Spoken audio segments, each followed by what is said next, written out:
Hey guys, this is Comic Uno and Comic Frontline, and today I'm doing Comic Uno episode 91, and this is a show where I review all the comics I read this week in one show. So let's start talking about it. We go worst pick of the week to best pick of the week, pick of the week. So let's get started. I have 18 comics, so it's a pretty moderate week this week. So let's get started. Worst pick of the week, number 18. One worst pick of the week. Once again, we have Earth 2 World End issue 26. So glad it kept its spot. Yeah, $3.99 for the same bullshit. Yeah, the same thing that we've been getting over and over again with Earth 2. Alright, the world ended. Some of them lived. I feel like if the series was before Future's End and we didn't know Earth 2 was going to survive or wasn't going to survive, it could have been a little bit better. Not saying it would have been a lot better, but a little bit better. I just thought the series was really drawn out, and once you got to the end, it was just like, oh, okay. And then my favorite part of the issue is the ending. I'm going to show you my favorite part. It actually doesn't end. World's End. Find out what happens to the heroes of Earth 2 Convergence on sale next week. Earth 2 in Convergence issue 1. So still going. Earth 2, which we already knew because they have another series after Convergence. But I feel like you can't give us a week break. I don't need more Earth 2. Just like stop with Earth 2. And I used to love Earth 2, so it kind of annoys me. Also, of course, the art is still very murky. It has to be, but at the same time, it's not really delightful to see. Very predictable ending. Not a lot of great character moments. There's here and there some good dialogue between Huntress and Power Girl and Flash and his mother. But other than that, this is not worth it. This whole event was not worth it. I'm very disappointed because I thought this was going to be a lot better with issue 1. So Earth 2 World's End issue 26 gets worst pick of the week, and thank God it's over. So Earth 2 World's End, number 18. It's over. Alright, moving on to No Mercy, issue 1, which I got printed because I thought I was going to really like this book, and I didn't. This is a new Image book, and it's just about these kids going on a field trip, and they end up getting their bus destroyed, and they're learning a little bit about secrets, and, you know, these people don't really work well together. There's people that die in the end. And that's pretty much it. What I didn't really like about this story, first of all, I thought that the art was pretty plain. Artwork wasn't great. Also, I thought, usually it's great when you get to see a lot of diversity of characters. I thought these characters were a bit too diverse with each other. I'm like, how the hell are they going to become friends?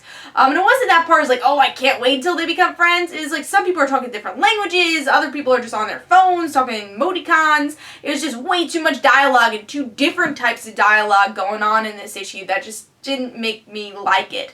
And then the ending wasn't that great. It felt like the same, I've seen this before type thing. It didn't have that hook for me. So overall, No Mercy just kind of felt like on the generic side, and there's too many conflicting dialogues here for me to really enjoy the characters. And also the artwork was pretty simple. So No Mercy issue 1 for me gets 2 stars, and that was number 17. Alright, moving on to number 16. Oh yeah, we got another weekly here. Future's End, issue 48, which a lot of people have been talking about because there is a, you know, it's mostly about Tim being still Batman Beyond and him thinking that he saved the world, but he didn't. And that's pretty much it. I think this is another series that says, oh, well, it's not really over. Because they just kind of go back to where it started. It's like, oh, I saved the world, I sacrificed myself, and really, the world was never saved. Brother Eye still took everything over. And I thought that was such an unsatisfying ending. I was like, oh, cool, Madison and Tim, they're together, and I liked Madison's character a lot. If I liked anything in this series, it was Tim and Madison. And hopefully they could bring those characters into the Batman Beyond series. But I think that ending, that last page, really annoyed me. It's just like, really, like, you know, if you're gonna read 48 issues of a book, you don't want to start exactly where, or you don't want to end exactly where you started. And that's how it felt. It just didn't feel finished, and they needed to finish this book. I'm like, if anything would have been good with this weekly story, it would have been an ending, and it wasn't ended. Even if they were going to continue Batman Beyond story, just, you know, say the world's okay, the future's okay. But no, Brother Eye still had to take over everything. Also, artwork was kind of still very choppy. There wasn't a lot of detail in some of the pages. Madison actually looked okay. like right here. It was a little bit better than last week, but still there could have been a little bit more detail on some pages, like Mr. Terrific here. So overall, the ending disappointed me a lot, and there's still a lot of stories that didn't finish with Features End, like Lana's story, Frankenstein's story, all those other damn stories that we had to follow for 48 issues. It all ended up just being about Batman Beyond not saving the world. That's a great story to read. So overall, Features End issue 48 for me gets 2 stars. Very disappointed with this issue, but at least it was only $2.99, so I'll give you that. And it was better than Arc 2. Alright, let's move on to number 15, which is Ufology, issue 1, which is a new series from Boom, which interested me because it's about this girl living in this, like, small town, and she just does not want to move. She doesn't even know if she wants to go to college or not. She just likes being in a small town until she's taken over by aliens and gets powers, and this guy's like, I want those powers. For me, the artwork could have been a little better. Also, the lettering was a little bit weird. I don't have the issue with me to really show it to you, but lettering was a bit weird, and there was no hook here. The characters weren't that interesting.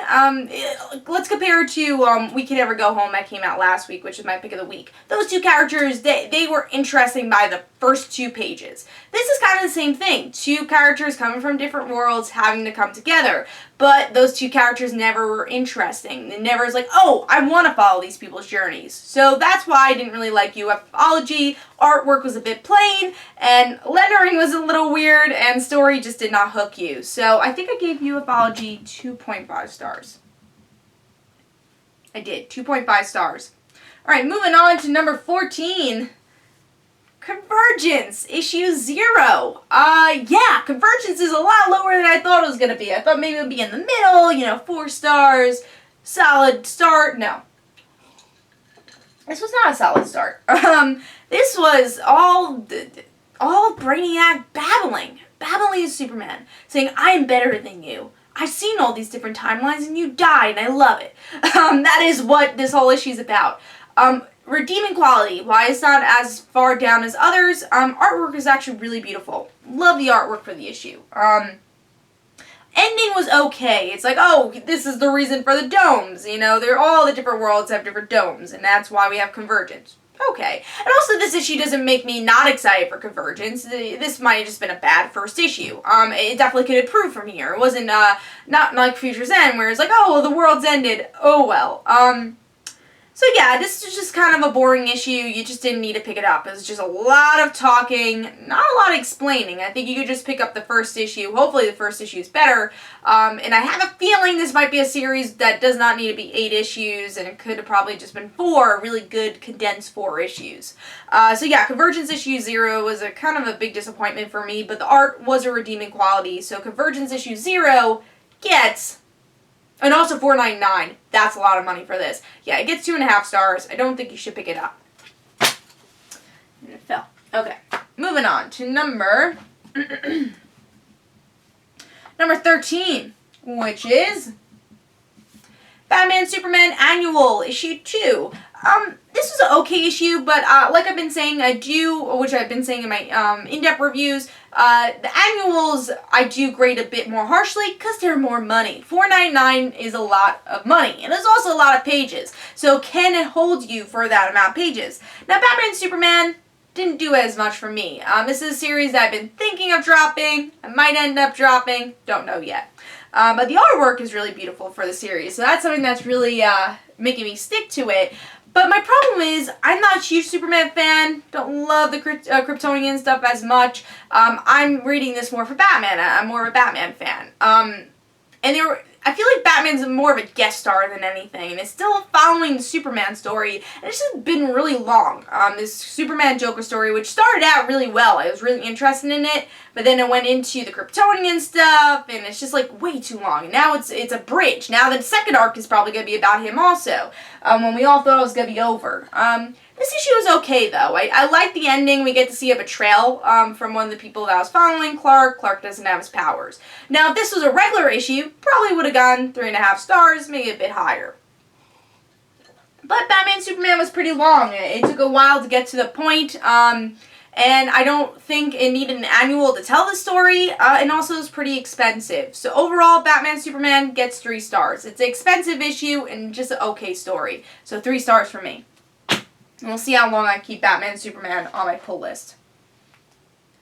Alright, moving on to number 12, which is The Amazing Spider-Man issue 17. Kind of disappointed to see this so low, but was kind of predicting it also. Didn't love the first issue of this arc because it's very much a filler, and it's still a filler. It's a filler of Parker Industries, which I'm not a big fan of the Parker Industry co-stars and supporting characters. Sonya is really annoying, and she almost dies in the end. She probably is going to die in the end. I was like, thank you. Because I really don't like her character that much. She doesn't really add a lot to the story. Stuff I did like about this issue was Anna Marie. I thought it was kind of cool to see Anna Marie and Peter announce that they broke up and how people reacted to it. I thought she was pretty cool here. She's still not one of my favorite characters, but I'm starting to like her a little bit more. Still not loving her character though. So overall, this kind of just felt like a generic issue to me. A lot about Parker Industries, still about his prison, that's been going on for forever. And also you have a secondary story with Black Cat, which is okay. It's, Black Cat trying to steal something from Aunt May, which I was like, alright, that's a pretty cool cliffhanger. I like the Black Cat story a little bit more than the actual story, surprisingly, because I haven't been loving the direction they're going with Black Cat, but I thought that was a cool cliffhanger. And artwork is really beautiful. I really like Ramos's art, so it fits pretty well. So overall, The Amazing Spider-Man issue 17 for me gets 3 stars. I thought it was a very okay issue, and it's leaning towards don't pick it up. It's up to you guys, but this feels pretty fillerish to me, and it's not an interesting filler as I wanted it to be. Alright, moving on. Alright, I think we're up to number 11. Number 11 is The Flash, Season 0, Issue 7.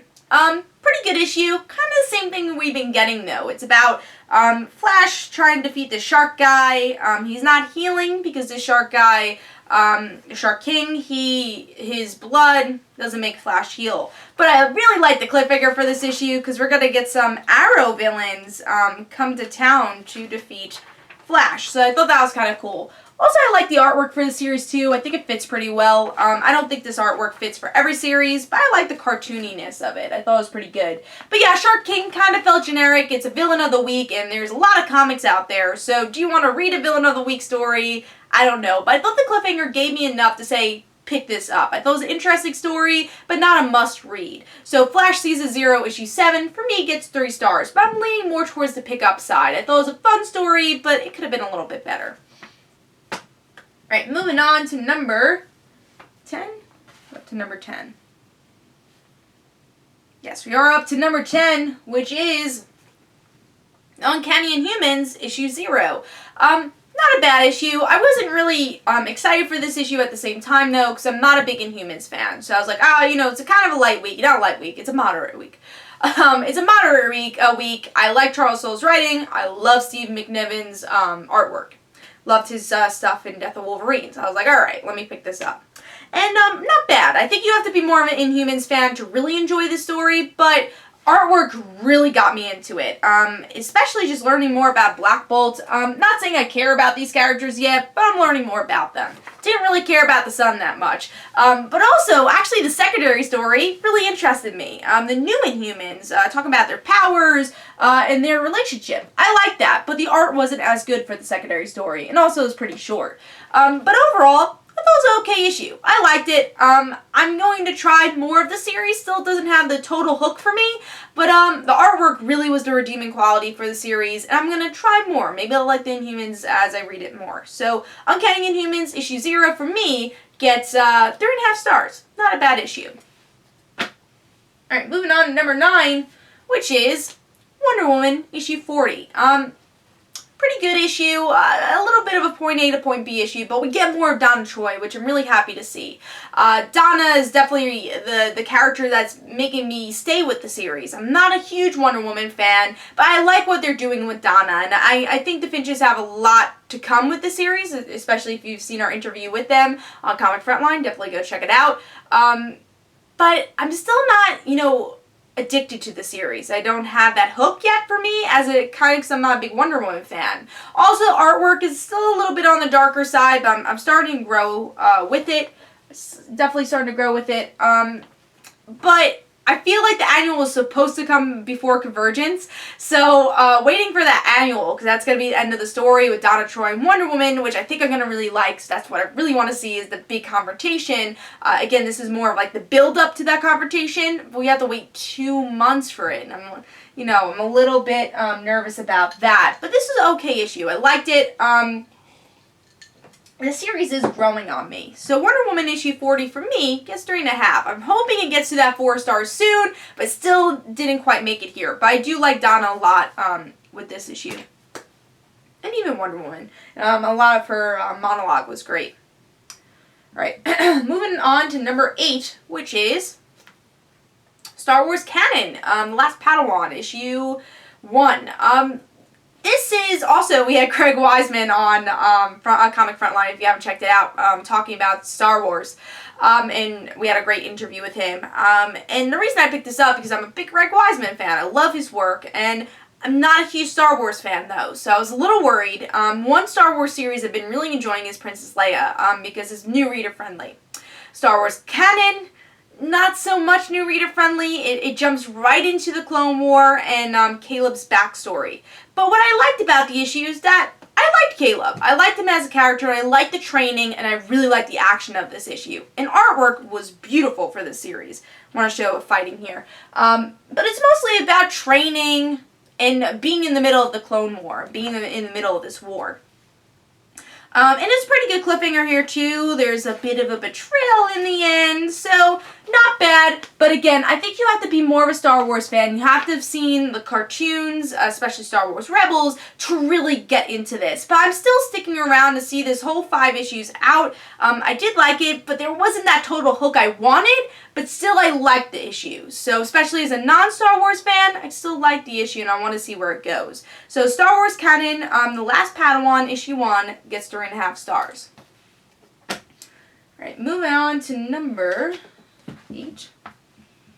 We're up to number 7, which is Robyn Hood Ongoing, issue 9. Really fun issue. I love how Pat Chan writes. There's a lot of quirkiness with Marion and Robyn, and that's what I liked a lot about this issue, is finally seeing them team up again, because it's been, I do like that they're separating the characters and they're very much their own, but I also like seeing them together, and I enjoyed their scenes a lot, I really did, and trying to figure out what's going on with Marion's powers, great. There's a lot of cats here. I like that too. Also like Robyn's inner monologue, or her explanation about villains and using violins and stages. Thought that was a very fun scene. Artwork is great for the series also. Now, the problem I have with this issue, though, is probably the villains. Feels very Court of Owls to me, especially since I just saw Batman vs. Robin, which is the Court of Owls. Reminded me a lot of that, and I don't care about the villains. And they are a big part of the series. So, as much as I like the main characters and the small moments of this issue, I do think they need to build the villains a bit more in this series. And then I'll be like, oh, totally on, I am totally on board for Robyn Hood, but I would love the issue a bit more if the villains were a bit more entertaining. So, Robyn Hood, ongoing issue 9, for me, gets 3.5 stars, and there's some good Robyn and Marion moments, but the villain needs some more meat to them and more fleshing out. Alright, moving on to number 6, which is Wolf Moon, issue 5. Awesome! This series is a lot higher than it usually is. I enjoyed Wolf Moon issue 1. I liked the new kind of mythology they were bringing to wolves. But since then, I felt like the series has been dragging out, doing the same thing over and over again. But now that they added Casey, the girlfriend of our main character, I think the series has gotten a lot more interesting, because we get to see another point of view. Usually with our main characters, just like, I need to hunt, I need to hunt. It's the same thing over and over again. Now we actually get to see a past story of why Casey's against wolves. She was a mother, whose son was a wolf. And then you have a parallel story of, of this father trying to protect his daughter, who is a wolf, and this guy is trying to kill them. Not our main character, but another villain. So maybe Casey feels the same way. He's like, oh my god, this is the same situation I'm in, but should I kill her? And that's obviously the big question is, should we kill these wolves even though that person's innocent? So I really enjoyed this issue. Artwork fits the story pretty well. It's still a bit dark, but fits the story well, and I thought this was a big improvement. It made me care about the characters a bit more, and it seems like it's a bit of a progression from what we've been getting with the series. So Wolf Moon from me gets 4 stars, a very solid issue, and I'm happy to say that. I think I gave it 4 stars, pretty sure. Yes, I did give it 4 stars. Let's move on to top 5 now. Number 5 is Graveyard Shift, issue 4, the end of this series. I really enjoyed this miniseries overall, and this is about Hope and her fiance, Liam, going against the Vampire Council and trying to find a cure. And by the end of the issue, they don't, but they still love each other. And I love the monologue the head of the Vampire Council says, saying, you're gonna be internal, and yeah, you're gonna try to find a cure, but by the end, once you get that cure, you're not actually going to want it. Liam's going to get old, you're going to get bored, and you're not going to be able to fight that vampirism. But I still love their relationship, and that they're still together, trying to find a cure. And honestly, it upsets me that this is only a mini-series. I could totally see this as ongoing, and I think that's why I wasn't as higher up as I wanted to be, because I was a little disappointed in the ending. Because it leaves you on that cliffhanger. It's like, well, what does happen? And it leaves you on, oh, well, she's going to want to find the cure, but will she actually want the cure? But, you know, overall, this was such a good miniseries about a relationship, mostly, with the addedness of vampires. And if you love vampires, there's actually a lot of vampire references in the end, even Sunnydale, so even a Buffy reference. So it's a lot of fun, this series. Pick up this miniseries if you're a vampire fan. I know I had a blast with it. So I gave Graveyard Shift issue 4 stars, and I really enjoyed it. I had a fun time with it, even though I was a little disappointed with the ending. Alright, moving on to number 4, which is Teen Titans Annual, issue 1.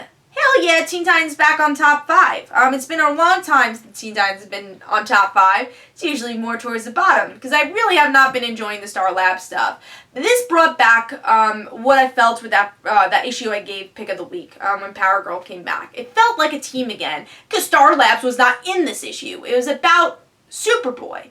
And it was about Tim wanting to protect Superboy, and then Cassie still loving him, but saying, I can't. He's a liar. He's a killer. I can't do this. So I loved the core 3, really. The core 3 seeing them try the new 52 version of them deal with Superboy and seeing if he is a killer or not, which has always been a question because he has Lex Luthor's blood, which I don't know if that's what they're doing in the new 52, but that's what his other origin actually is. It's cool. I actually like Superboy here because I haven't liked Superboy in a while in New 52 because he's been all over the place. There's been 2 Superboys, there's not a Superboy, and there's so many different origins for him. Also what I liked here was Martian Manhunter's story. We get to see kind of a version of Miss Martian. It's not her, but I feel like she's a replacement of Miss Martian, who's trying to help Superboy. Even though her people died, she does not believe Superboy killed them. So she's trying to help Superboy, and she's a really kind of cool love interest. I can see a cool love triangle going on. I'm not a big love triangle fan, but it gave me these YJ vibes. It gave me the Young Justice vibes that I long for. It's like, oh my god, this kind of reminds me of Miss Martian and Superboy. Obviously, like, it's way off, but it's like a little tidbit of Superboy and Miss Martian. The only thing I didn't really like is the cliffhanger kind of came out of left field. So again, Star Labs, the guy from Star Labs comes back. It's like, well, there's a team. You guys should join. And it's Kid Flash, whatever. It's still like, oh, that cliffhanger came from nowhere. I want more Superboy. I want more about the Teen Titans, not Star Labs. And that's what I'm like kind of worried about. The next issue's going to go back to falling into the Star Labs story. And that's not the interesting stuff. The interesting stuff is these characters and the team. And that's why I really enjoyed this issue. I thought they did a great job with some of the emotional beats. And finally, the characters. Not saying they're my pre-New 52 characters, but they're a better version of the New 52 characters. So number 4, Teen Titans Annual, issue 1, gets 4 stars from me. Moving on to number 3, right? Yes, we're up to number 3, which I organized wrong. Alright, number 3 is Lady Killer, issue 4. I've been totally impressed with this series. It's kind of badass. It's about this 50s housewife who's an assassin, and her company doesn't trust her anymore. So she finds an assassin lady who also wants to get out of the company, and they're gonna work together to defeat their company. But also at the same time, she can't tell her family about it. She doesn't want her family to learn. She has to put this act of a 50s housewife and also be a badass assassin. One of my favorite scenes of this issue was definitely the part where she goes to this Chinese restaurant to find her person she wants to team up with, and she tells her children, oh, we're gonna get ice cream. They don't sell ice cream there. And it's just like all these excuses to do our job, but in front of still having the cover of being a 50s housewife. That's the fun thing about the series. The artwork is so pulpy, it's fun, and it's a great series. I really like it. Hopefully it ends well. And it's just a really fun mini-series. So overall, I give Lady Killer issue 4, or issue 5? I think it's issue 4. Issue 4, 4 stars. And it's a really fun mini-series. I recommend it. Alright, moving on to number 2. Happy you see this. Batman Eternal, issue 52 is number 2. Finally a good ending to the weeklies. If any of the weeklies was worth it, yes, this had a bit too many issues, but if any weekly was worth it, it was Batman Eternal. This was great. It's all about Gotham being the new Batman. Showing that Batman is all about Gotham. It's about the people of Gotham. It's not just about Bruce, it's about Gotham. And it's everyone coming together to save Batman. And even villains coming to save Batman. And I love it. It was such a good ending. And then by the end we get to see where all our characters are going. Jason wants to axe Barbara out, doesn't end up doing it. We get to see Stephanie and Harper, they're roommates, and also Stephanie dealing with her father's death. And this great moment between Tim and Stephanie, just like, because pre-New 52, they had a great relationship, and now they're finally meeting each other for the first time. Some Court of Owls stuff, which was okay. And then, Batman doing what he has to do. He's still part of Gotham. All this madness has happened, but he's still got to protect his city. And that's pretty much what... Oh, and also you get to see this Batwing story with... connected to Gotham Midnight, which is like, I did not like that story at all, so I was like, oh, whatever. They're gonna put Batwing with this Gotham Midnight story, which was a magic, whatever. But yeah, overall, I really liked the issue. Artwork was really good for the issue. I want to show that. And this is how you do an ending. You wrap everything up, you got some conclusions, like, oh, what would happen to Jason? What's gonna happen with Stephanie? You have an epilogue, but mostly everything is tied up. This is how you do an ending. This was pretty epic. Love Stephanie in this issue too, just beating up everybody, and her being roommates with Harper, which I'm actually really liking that friendship. And again, that Tim moment got to me as a Steph fan. Love that moment. But yeah, it was a really good issue. I liked it a lot. It was a good, solid ending, and I recommend Batman Eternal overall. It was a good message, and it was good. I enjoyed it. So Batman Eternal, issue 52 gets 4 stars, and that was my number 2. Alright, so what got pick of the week this week? Spider-Gwen, issue 3. Finally got pick of the week. I really enjoyed this issue a lot. First of all, artwork, as always, beautiful. Love the artwork, even like the gases we see here. But what I loved about this issue is, well, what I love about a character, or, a good quality to a character is having faults and making mistakes. And Gwen does that a lot here. It's about Gwen and her father trying to make up in a way, and her father saying, well, you can't do this anymore. And Gwen's like, well, I have no choice. I have to do this. This is kind of my responsibility. She doesn't say it out like that, but she's like, I have to. And, it's not her father being fearful of her powers. He's totally okay with that and wants to be a father to her and protect her, but at the same time I think he's realizing he can't, and that scares him, and I love those moments. And then we get to see Vulture fly in, and Gwen realizing she needs her father as much as her father realizes he can't protect her. It's Gwen realizing she can't do this by herself and she needs her father. So it's kind of this contradiction here. Maybe they just have to find a medium for them to help each other. And it's Gwen making a lot of mistakes. A lot of people could find out her identity. Frank Castle does find out her identity of saying, oh wait, you're a girl? What is it? You're not like a full grown woman, you're just like this little girl, who's Spider-Woman. And, he's shocked and obviously now knows that he's going to connect the dots that Gwen is Spider-Woman. It's just her making these mistakes and knowing she's making these mistakes. And then that ending with Uncle Ben. We get to see Uncle Ben's actually the next door neighbor of Captain Stacy and Gwen, and him helping Captain Stacy, and I love that. It was such a great moment, and I'm really looking forward to their versions. And it's finally going into more of the Peter stuff that I think we've been longing for. And honestly, this issue I felt like finally went into the meat of what we've been longing for from Edge of Spider-Verse. A lot of Peter stuff, the stuff that we loved with Captain Stacy and Gwen, and of course all the Spider Madness. So I think this finally was a good reflection of Edge of Spider-Verse, which I don't think the other two issues had as much. But really enjoyed this issue, because again, it was an issue about mistakes, and it was an issue of great character development. So Spider-Gwen issue 3 from me gets 4.5 stars, and it was my pick of the week. So I hope you guys enjoyed. This is Comic Don't forget to follow me on Twitter. Don't forget to like my Facebook page. Also in the description below, there's links in the comments below for my comic book, Like Father, Like Daughter. And don't forget to like the Facebook page for Like Father, Like Daughter. And I hope you guys enjoyed. Of course, I have Comic episode 92 next week. And I'll see you guys later. This is Comic and Comic Frontline. Bye.